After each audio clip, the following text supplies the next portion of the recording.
la poudre d'amande. Donc pour cette recette, il vous faudra 2 yaourts de soja, d'accord, voilà, 2 citrons, voilà, de l'huile de coco, ici, du bicarbonate et du sel pour remplacer la poudre levante, un peu de cassonade, on va faire un mélange de sucre, du sucre, de la cassonade, ouais, et du sucre en grains, et de la farine. ok. Première étape de la recette, donc on va mélanger les liquides. Alors, on va mettre 4 cuillères à soupe rase d'huile de coco dans notre bol de cuisine. Ah, ras de la cuillère, c'est dur de faire un sandwich. Bon, on va essayer de le faire le mieux possible. Sinon, je prends la boule. Non, pas toute la boule. Donc voilà, on l'a fait fondre l'huile de coco parce qu'à cette période de l'année, naturellement, elle est dure. Ensuite, on va mettre dans ce bol Yaourt. les 2 yaourts de soja. Et on va fouetter le tout.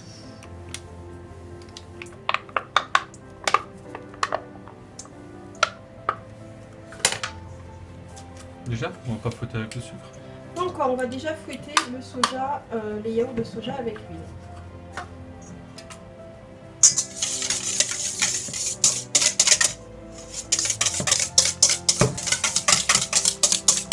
Ensuite, on va rajouter 50 g de sucre roux. On va mélanger le tout.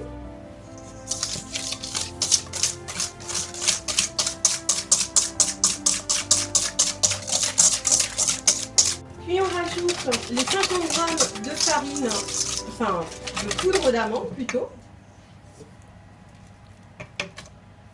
On mélange le tout. Et on va rajouter 100 g de farine.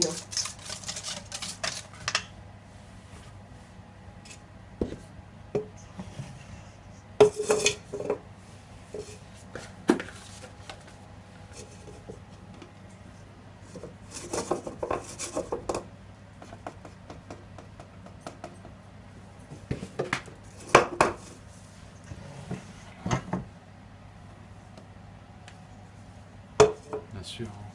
Faire des gâteaux, c'est une science exacte. Bien sûr, alors pour les pâtisseries, oui, mais pour les gâteaux maison, c'est un peu plus aléatoire. Donc une pincée de bicarbonate, non, il y en a trop. Et une pincée de sel. Alors, faut pas mettre trop de bicarbonate hein, dans les recettes de gâteaux à la place de la levure, parce que ça a quand même un petit goût prononcé, pour ceux qui sont palais sensibles. Et on va rajouter le jus de citron, le jus des 2 citrons. Alors vous pouvez le presser soit en presse-citron hein, ou À la main. Bon. à la main. Bon, ça dépend. Si vous avez des gros doigts, comme Michael. On se revient à la fin.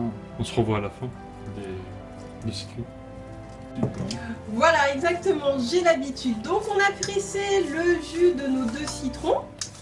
Et vous voyez qu'immédiatement la pâte hein, s'est transformée. Donc on va la battre. On dit pas, elle s'est dilatée. Dilatée peut-être pas, mais c'est sûr qu'elle s'est transformée et elle s'est surtout assouplie. Voilà, donc on va travailler cette pâte jusqu'à ce qu'elle ne soit plus grumeleuse, hein, qu'elle soit bien lisse.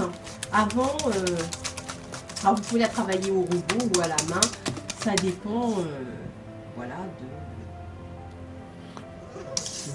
de les faire. Bon, des moyens. Ou des moyens de chacun, c'est bien fait.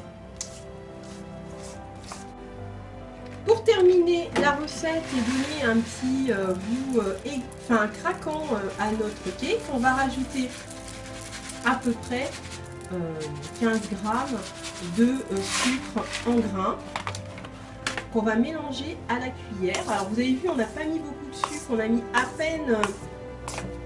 peine 50 g de sucre roux. Et on mélange à la cuillère pour terminer D'accord. la pâte.